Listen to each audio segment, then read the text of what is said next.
जय हिंद सभी को। तो चलिए आज हम लोग जो प्रस्तावना पढ़ चुके हैं उसका पहले क्वेश्चन बताइए, उसके बाद हम लोग आगे का कंसेप्ट समझेंगे। तो बताइए, प्रस्तावना को संविधान के आत्मा या कुंजी किनके द्वारा कहा गया है। आप लोग फटाफट क्वेश्चन बताइएगा, इससे पहले ये टॉपिक हम कंप्लीट करवा चुके हैं। तो बताइए, प्रस्तावना उसी को दूसरा नाम क्या होता है, उद्देशिका। प्रस्तावना को ही उद्देशिका कहा जाता है। प्रस्तावना का मतलब होता है परिचय। ये सारे बात हम लोग पिछले वीडियो में पढ़ चुके हैं। आज क्वेश्चन पूछेंगे, सिर्फ आप लोगों को आंसर देना है। बताइए, प्रस्तावना में संविधान के आत्मा, प्रस्तावना को संविधान का आत्मा किनके द्वारा कहा गया है। ठाकुर दास भार्गव जी के द्वारा। आप सभी जहाँ भी बैठे हुए हैं वहाँ साथ साथ में बोलते चलिएगा। तो बताइए, प्रस्तावना को आत्मा या कुंजी किनके द्वारा कहा गया था। ठाकुरदास भार्गव जी के द्वारा। और प्रस्तावना को संविधान का परिचय पत्र किसके द्वारा कहा गया था। N.K. पालकीवाला के द्वारा। और प्रस्तावना को जन्म कुंडली या जन्मपत्री या राशिफल किनके द्वारा कहा गया था। K.M. मुंशी जी के द्वारा। ये सब हम लोग पिछले वीडियो में पढ़ चुके हैं। आज सिर्फ क्वेश्चन पूछेंगे और इससे संबंधित आगे बात बताएंगे। आज ये सिर्फ क्वेश्चन है, इसके बाद फिर हम लोग आगे समझेंगे। तो बताइए, प्रस्तावना के संविधान का सपनों का दीर्घकालीन विचार किनके द्वारा कहा गया था। कृष्णा स्वामी अय्यर के द्वारा। किनके द्वारा, कृष्णा स्वामी अय्यर के द्वारा। तो आत्मा और कुंजी किसने कहा, ठाकुर दास भार्गव ने। आप सभी लोग साथ साथ में बोलते चलिएगा, जिससे कि आप सभी को याद होते चल जाएगा। बार बार बोलने से याद होते चला जाता है। तो बताइए, प्रस्तावना का परिचय पत्र किसने कहा था। N.K. पालकीवाला ने। बताते जाइएगा, सिर्फ हम क्वेश्चन पूछेंगे। ये हम समझा चुके हैं।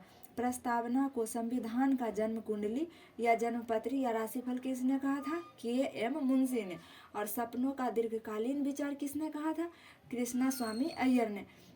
बताइए, प्रस्तावना का विचार कहाँ से लिया गया है, अमेरिका से। और प्रस्तावना का आधार क्या है, उद्देश्य प्रस्ताव। उद्देश्य प्रस्ताव किनके द्वारा पेश किया गया था, जवाहरलाल नेहरू के द्वारा। और उद्देश्य प्रस्ताव कब पेश किया गया था, 13 दिसंबर 1946 को। अब पारित कब हुआ था, 22 जनवरी 1947 को। पारित हुआ था 22 जनवरी 1927 को। और प्रस्तावना के भाषा कहाँ से लिया गया है, ऑस्ट्रेलिया से। प्रस्तावना के भाषा कहाँ से लिया गया है, ऑस्ट्रेलिया से। तो आत्मा और कुंजी किसने कहा, ठाकुरदास भार्गव ने। परिचय पत्र किसने कहा, N.K. पालकीवाला ने। जन्म कुंडली या जन्म पत्र, इसी को राशिफल कहते हैं। जो भी जन्म से संबंधित रहेगा सब मारिएगा, K.M. मुंशी जी के द्वारा कहा गया था। और प्रस्तावना को संविधान का दीर्घकालीन विचार किसने कहा था, कृष्णा स्वामी अय्यर ने। और प्रस्तावना का विचार कहाँ से लिया गया है, अमेरिका से। और प्रस्तावना के आधार क्या है, उद्देश्य प्रस्ताव किनके द्वारा लाया गया था, जवाहरलाल नेहरू जी के द्वारा। 13 दिसंबर 1946 को पेश किया गया संविधान सभा में और 22 जनवरी 1947 को पारित किया गया। प्रस्तावना की भाषा कहाँ से लिया गया है, ऑस्ट्रेलिया से। प्रस्तावना की भाषा कहाँ से लिया गया है, ऑस्ट्रेलिया से। तो चलिए, इसके बाद हम लोग इससे आगे का कंसेप्ट समझते हैं। इसके बाद ये क्या चीज़ है, ये जो इसके आगे जो वर्ड लिखा हुआ है हम लोग उसी को पहले समझते हैं। यहाँ पे बॉल से चमकता होगा,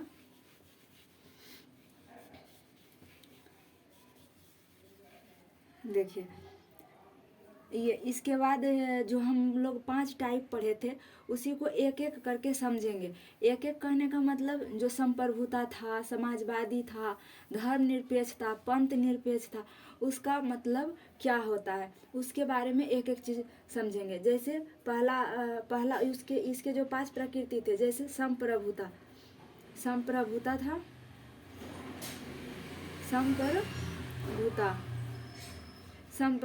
संप्रभु मतलब क्या होता है, इसी का प्रस्तावना में जो एक एक वर्ड लिखा हुआ उसी को अब समझते चलते हैं।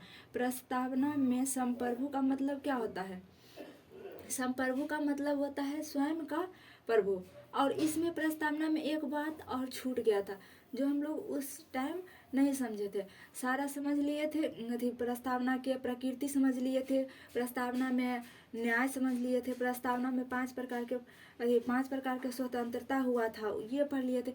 एक बात छूट गया था, इसमें समानता 2 प्रकार के होता है। समानता कितने प्रकार का होता है? समानता, प्रस्तावना में समानता 2 प्रकार का होता है। एक प्रतिष्ठा की समानता, एक प्रतिष्ठा की समानता और एक अवसर की समानता, एक अवसर की समानता। तो ऐसे भी जो प्रतिष्ठित लोग रहता है उसी को ज़्यादा अवसर मिलता है। तो समानता 2 प्रकार के होता है, एक प्रतिष्ठा की समानता और एक अवसर की समानता। अब उसके बाद आगे एक एक करके समझते हैं। इसके बाद था संप्रभु। संप्रभु का मतलब क्या होता है? संप्रभु मतलब हो गया स्वयं का प्रभु। अगर इसको संधि विच्छेद करिएगा तो क्या इसका मतलब हो जाएगा? स्वयं का प्रभु, स्वयं का प्रभु। स्वयं का प्रभु जो होता है वही संप्रभुता कहलाता है। तो जो आप अपने मर्जी से अपनी इच्छा के अनुसार अपना डिसीजन ले सकते हैं वही स्वयं का प्रभु हो गया। तो उसको क्या कहते हैं? संप्रभुता कहते हैं।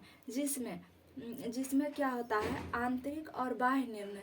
जैसे कोई देश अपना आंतरिक या बाह्य निर्णय स्वयं लेता है उसे संप्रभु राष्ट्र कहा जाता है। आंतरिक और बाह्य निर्णय स्वयं लेता है। जब कोई देश आंतरिक या बाह्य निर्णय स्वयं लेता है उसे संप्रभु कहा जाता है। आंतरिक निर्णय स्वयं लीजिएगा, बाहर निर्णय भी स्वयं लेता है कोई देश तो उसको संप्रभु कहा जाता है। और ये जो भारत है इसका कानूनी संप्रभुता कहाँ निवास करता है? कानूनी संप्रभुता। कानूनी संप्रभुता क्या चीज में है? संप्रभुता। कानूनी संप्रभुता हमारा संविधान में है। कानूनी संप्रभुता कहाँ है? संविधान में है। और भारत में जो है नाम मात्र के संप्रभुता किनके पास है? नाम मात्र का संप्रभुता, ये संप्रभुता है। नाम मात्र का संप्रभुता किनके पास है? राष्ट्रपति के पास। जैसे जिस तरह से हमारे घर में बुजुर्ग होते हैं, जिस तरह से दादा हो गए, दादी हो गई, ये सब घर के मुखिया होते हैं, लेकिन वास्तविक प्रमुख कौन होते हैं? हमारे पिताजी होते हैं। सारा कार्य कौन करता है? पिताजी करते हैं। लेकिन किनके नाम से करते हैं? राष्ट्रपति यानी दादाजी के नाम से। तो हमारे घर के बुजुर्ग जो हैं दादाजी, वो राष्ट्रपति के समान हो गए। सिर्फ नाम मात्र के उनके नाम से किया जाता है, लेकिन उनके पीछे पापा जी सारा काम करते हैं। तो चलिए, तो नाम मात्र का संप्रभुता किनके पास है? राष्ट्रपति के पास। और वास्तविक संप्रभुता किनके पास है? वास्तविक संप्रभुता किसके पास है? यहाँ भारत में जो भी लोकतंत्र देश होता है उसमें जनता का शासन होता है, इसलिए वास्तविक संप्रभुता जनता के पास है। वास्तविक संप्रभुता जनता के पास।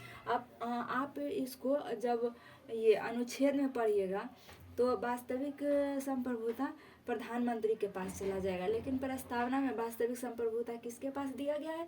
जनता के पास। नाम मात्र के संप्रभुता राष्ट्रपति के पास। कानूनी संप्रभुता संविधान में लिखा हुआ है।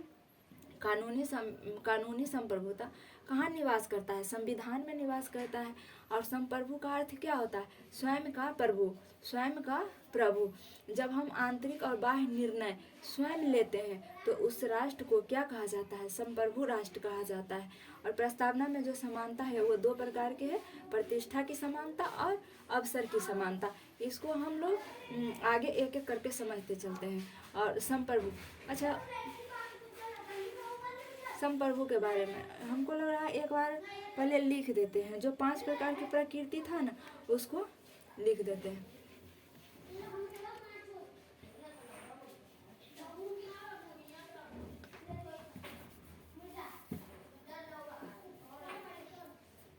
एक था संप्रभु, मतलब संप्रभु।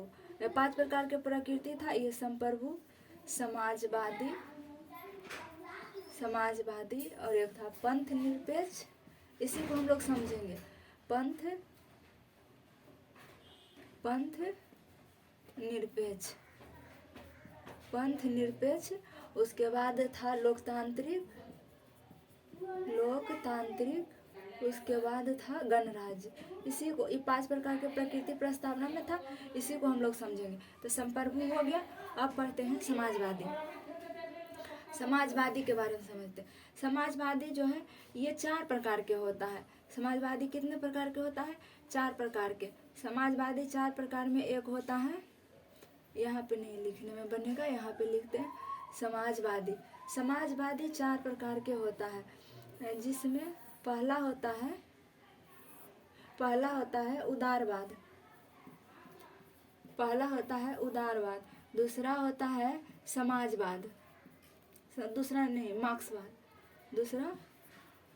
मार्क्सवाद, और तीसरा होता है उदारवाद हो गया, समाजवाद मार्क्सवाद हो गया, तीसरा होता है समाजवाद, और चौथा होता है साम्यवाद। उदारवाद का ये जो है, उदारवाद की उत्पत्ति यूरोप में हुआ था। कहाँ हुआ था? यूरोप में। और ये मार्क्सवाद की उत्पत्ति जर्मनी में हुआ था, जर्मनी में। और साम्यवाद रूस में हुआ था, और ये साम्यवाद चीन में हुआ था। साम्यवाद कहाँ हुआ था? चाइना में, चीन में हुआ था। इसके उदारवाद के जनक कहा जाता है जॉहन लॉक को। उदारवाद के जनक कौन है? John lock. और मार्क्सवाद के जनक है कार्ल मार्क्स। ये सब तो आप लोग भी जानते होंगे, हो सकता है नहीं भी जानते होंगे। समाजवाद के जनक लेनिन है, लेनिन। और ये साम्यवाद का जनक है माओ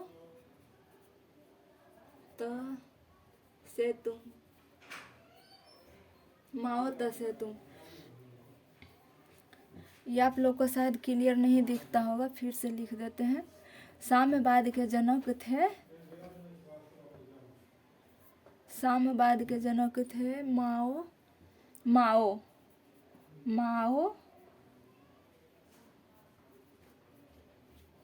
से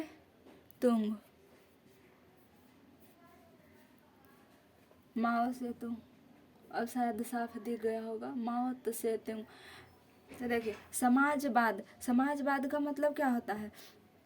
समाज में एक 21 तरह के समाज हमारे संविधान का होगा, ये कहने का मतलब हुआ। तो समाजवाद को 4 भाग में बांटा गया है। एक उदारवाद है, एक मार्क्सवाद है, एक समाजवाद है, और एक साम्यवाद है।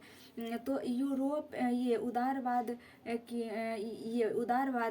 की उत्पत्ति जो है यूरोप में हुआ था, मार्क्सवाद जर्मनी में हुआ था, और समाजवाद रूस में, साम्यवाद चाइना में। साम्यवाद को ही कम्युनिस्ट कहा जाता है। चाइना क्या है? कम्युनिस्ट है। चाइना में साम्यवाद शासन है, साम्यवाद। इसके जनक माओ त्से-तुंग है, और ये समाजवाद के जनक लेनिन है, मार्क्सवाद का जनक कार्ल मार्क्स है, और उदारवाद का जनक जॉहन लॉक है। यह यूरोप का सिद्धांत है। यहाँ पे उदारवाद का मतलब क्या होता है? अर्थव्यवस्था पर। समझिए उदारवाद का मतलब, ये शायद आप लोग लिख लिए होंगे या ध्यान से समझ लीजिए। समाजवाद 4 प्रकार के होता है, उदारवाद, मार्क्सवाद, समाजवाद और साम्यवाद। ये आप लोग समझ गए होंगे भली भांति। अब उदारवाद को समझते हैं।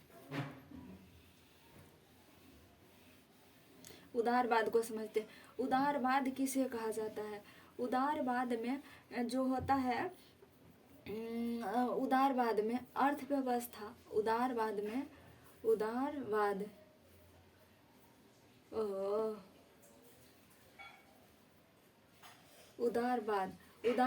का मतलब होता है जिसमें अर्थव्यवस्था पर सरकार का नियंत्रण, अर्थव्यवस्था पर सरकार के नियंत्रण होता है, तो उसको उदारवाद कहा जाता है। उदारवाद में सरकार का नियंत्रण नहीं होता है, अर्थव्यवस्था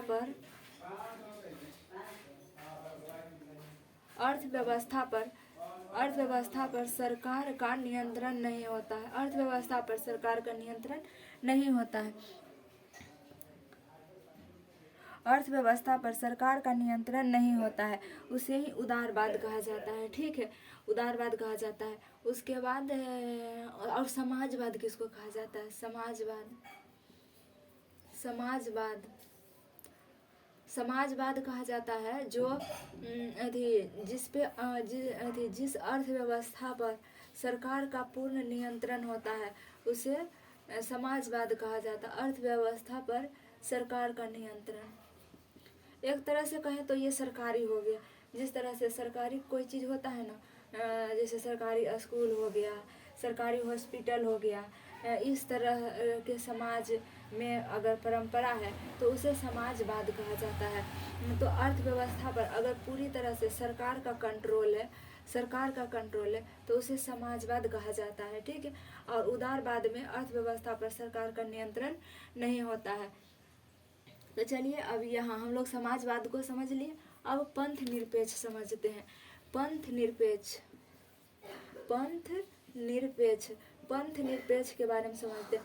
जब 42वां संविधान संशोधन हुआ था, अभी आप लोग को हो सकता है 42वां संविधान संशोधन समझ में नहीं आया। जब 42वां संविधान संशोधन हुआ था तो प्रस्तावना में 3 बातें जोड़ा गया था। एक था पंथ निरपेक्ष, ये समाजवाद, और एक धर्मनिरपेक्ष, और एक अखंडता। तो शुरू में जब जोड़ा गया था प्रस्तावना में ये बात, तो उस टाइम उसको धर्मनिरपेक्ष कहा जाता था। अब इसको लंबा कहानी है, समझिए। धर्मनिरपेक्ष अगर कहते हैं, अगर आप किसी को धर्मनिरपेक्ष कहते हैं तो धर्मनिरपेक्ष का मतलब होता है धर्म से अलगाव, धर्म से अलग रहना, धर्म से अलगाव, धर्म से अलगाव। इसका मतलब होता है धर्म से अलगाव। धर्म से अलगाव आप नहीं कर सकते हैं। क्यों? क्योंकि कोई भी व्यक्ति कहीं भी हो, वो तो जन्म के टाइम ही धर्म बन जाता है। आप कोई भी धर्म है, हिंदू, मुस्लिम, सिख, ईसाई, कोई भी धर्म हो, आदमी को जन्म से ही मिल जाता है। इसलिए धर्म से अलग कोई नहीं है। हर एक जाति में धर्म है, हर एक के पास धर्म है। इसलिए धर्मनिरपेक्ष, धर्म से अलग कोई नहीं हो सकता। हर एक को जन्म लेते ही उसका धर्म हो जाता है। तो धर्म से अलगाव क्या कभी हो सकता है? कोई व्यक्ति कोई न कोई धर्म, तो अगर हम हिंदू धर्म को छोड़ते तो सिख धर्म ज्वाइन करेंगे, कोई तो धर्म, या बौद्ध धर्म ज्वाइन करेंगे, या मुस्लिम धर्म, या इस्लाम, तो किसी भी धर्म में तो जाएंगे ही जाएंगे, लेकिन धर्म से अलग रह सकता है। तो वही, कोई भी व्यक्ति धर्म से अलगाव नहीं कर सकता है, लेकिन पंथ से अलगाव कर सकता है। अब ये समझिए कि पंथ मतलब क्या, पंथ किसको कहता है? पंथ से अलगाव कर सकते हैं, पंथ से अलगाव करते हैं। पंथ का मतलब होता है जैसे समाज में धर्म, हर एक धर्म के बीच में किसी न किसी, जैसे साधु बाबा हो गए। हम लोग में हिंदू धर्म में क्या होता है कि एक साधु बाबा हो जाते हैं, इस टाइप से जो भिक्षा मांगने के लिए आते हैं। इस्लाम धर्म में मौलवी साहब हो जाते हैं, वो पंथ हो गए। पंथ कहने का इन द सेंस बोलिए, साधु जो होते हैं या बाबा टाइप से लोग जो होते हैं वो, तो हर एक आदमी बाबा नहीं बन सकता है, लेकिन धर्म तो उसका होगा ही होगा।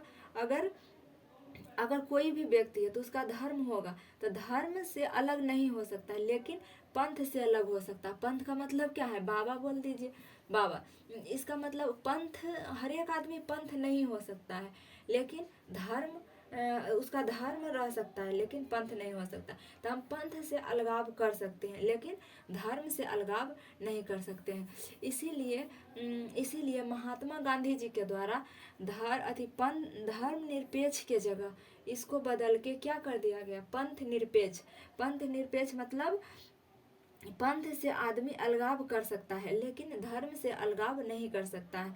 इसीलिए धर्मनिरपेक्ष की जगह पंथ निरपेक्ष हो गया। अब पंथ निरपेक्ष का मतलब समझ में आ गया। तो चलिए, समाजवाद, ये उदारवाद किसको कहते हैं? उदारवाद का मतलब होता है उदारवाद जिस अर्थव्यवस्था पर सरकार का नियंत्रण नहीं हो तो उसे उदारवाद कहते हैं। जिस अर्थव्यवस्था पर सरकार का नियंत्रण हो उसे समाजवाद कहते हैं। पंथ निरपेक्ष का मतलब समझ गए? पंथ निरपेक्ष का मतलब समझ गए। अब बात आता है धर्म का। अच्छा, धर्म किसे कहते हैं? आप लोग बताइए, धर्म किसे कहते हैं? धर्म क्या है? धर्म नियमों का समूह है, नियमों का समुच्चय है। धर्म क्या है?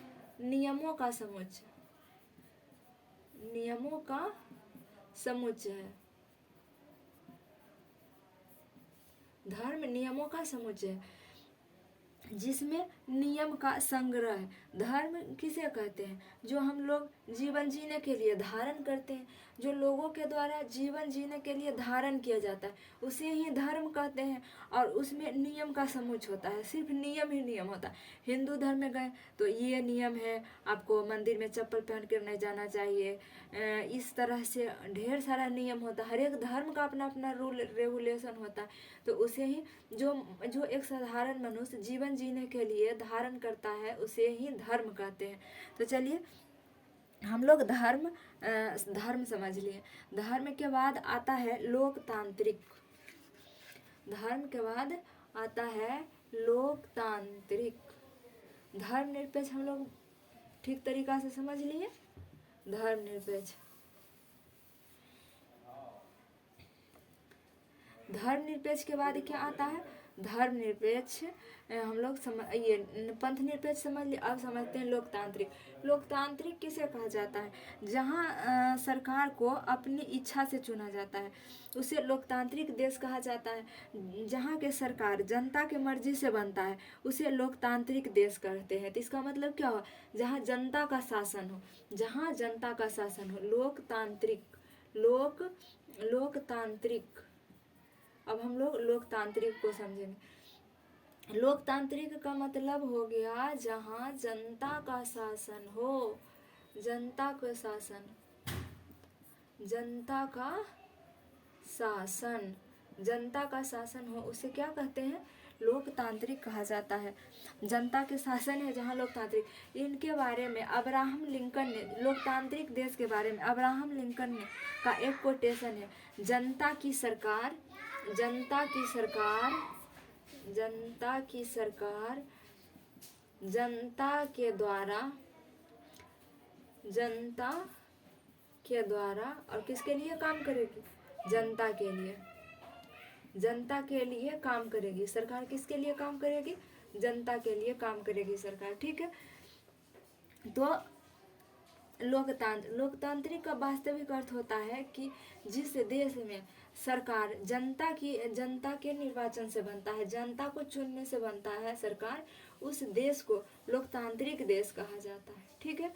जिस देश की सरकार जनता के द्वारा चुना जाता है, उस देश को लोकतांत्रिक देश कहते हैं। ठीक है।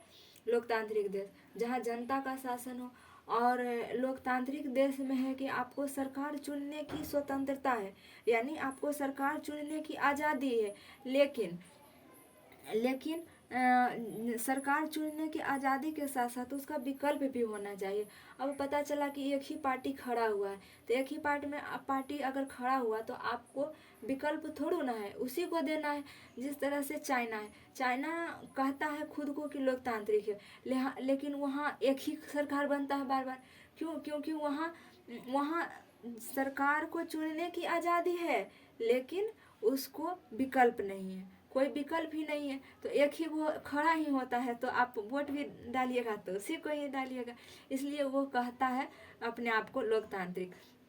लेकिन आप लोग समझदार हैं। तो चलिए, लोकतांत्रिक का मतलब हो गया सरकार चुनने की आज़ादी, और सरकार चुनने की आज़ादी और उसका विकल्प भी होना चाहिए। तो जिस देश में सरकार जनता के द्वारा चुना जाता है, उसे लोकतांत्रिक देश या लोकतांत्रिक राष्ट्र कहा जाता है। ठीक है। लोकतांत्रिक समझ गए। अब समझिए गणराज्य के बारे में। गणराज्य किसे कहते हैं? गणराज्य, भारत क्या है? भारत लोकतांत्रिक और गणराज्य दोनों है।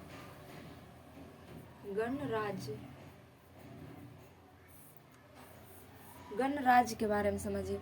गणराज्य किसे कहते हैं? गणराज्य का मतलब होता है कि जिस देश का प्रमुख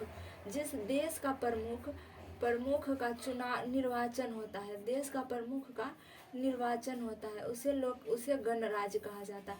जैसे हमारे देश का प्रमुख कौन है? राष्ट्रपति है। तो राष्ट्रपति का क्या होता है? निर्वाचन होता है। राष्ट्रपति राष्ट्रपति का निर्वाचन होता है।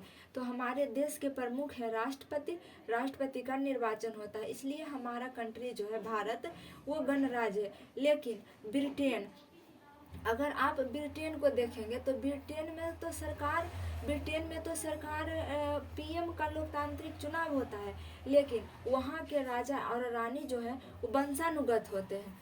वंशानुगत ब्रिटेन के जो राजा रानी है वो वंशानुगत होते हैं। वंशानुगत ब्रिटेन के राजा या रानी वंशानुगत होते हैं। इसलिए वहाँ लोकतंत्र तो है लेकिन गणराज्य नहीं है। क्यों? क्योंकि वहाँ का प्रमुख का चुनाव हो रहा है, वंशानुगत है, इसलिए वह गणराज्य नहीं है। तो ब्रिटेन एक लोकतांत्रिक देश है, ब्रिटेन एक लोकतांत्रिक देश है। लेकिन भारत जो है लोकतांत्रिक और गणराज्य दोनों है। भारत लोकतांत्रिक और गणराज्य दोनों है। तो चलिए गणराज्य तक समझ गए। उसके बाद चलिए अब एक बार शुरू से रिवीजन कीजिए। संप्रभु का मतलब होता है स्वयं का प्रभु। जो देश आंतरिक और बाहर निर्णय स्वयं लेता है उसे संप्रभु कहा जाता है। उसके बाद समाजवाद 4 प्रकार के होता है। पहला में उदारवाद, दूसरा में बताइए जल्दी, दूसरा में मार्क्सवाद, तीसरा में समाजवाद, चौथा में साम्यवाद। चलिए उदारवाद की उत्पत्ति उदारवाद का सिद्धांत कहाँ दिया गया था? यूरोप में। और ये मार्क्सवाद का सिद्धांत कहाँ दिया गया था? जर्मनी में। और साम्यवाद का कहाँ दिया गया था? चाइना में। समाजवाद का कहाँ दिया गया था? रूस में। ये तो उदारवाद का जनक कौन है? जवाहरलाल। मार्क्सवाद का जनक कौन है? Karl Marx. और कार्ल मार्क्स हो गए। उसके बाद ये लोकतांत्रिक और उसके बाद समाजवाद के जनक लेनिन हो गए। और ये साम्यवाद का जनक माओ त्से सेतु हो गए। और उसके बाद क्या चीज़ समझे थे? पंथ निरपेक्ष का मतलब होता है पंथ से अलगाव कर सकते हैं लेकिन धर्म से अलगाव नहीं कर सकते। इसीलिए धर्म निरपेक्ष के स्थान पे पंथ निरपेक्ष आ गया। लोकतांत्रिक किसे कहते हैं? जिस देश में सरकार जनता के मर्जी के हिसाब से चुना जाता है उसे लोकतांत्रिक देश कहते हैं। और गणराज्य किसे कहते हैं? जिस देश का प्रमुख निर्वाचन से चुनाव होता है उसको गणराज्य कहा जाता है। भारत एक कैसा देश है? लोकतांत्रिक गणराज्य देश है। तो चलिए आज का टॉपिक यहीं तक समाप्त करते हैं। उसके बाद कल हम लोग समझेंगे न्याय के बारे में, बंधुत्व के बारे में, एकता, अखंडता, इस सब के बारे में। तो आज के लिए इतना ही। सभी को जय हिंद, धन्यवाद।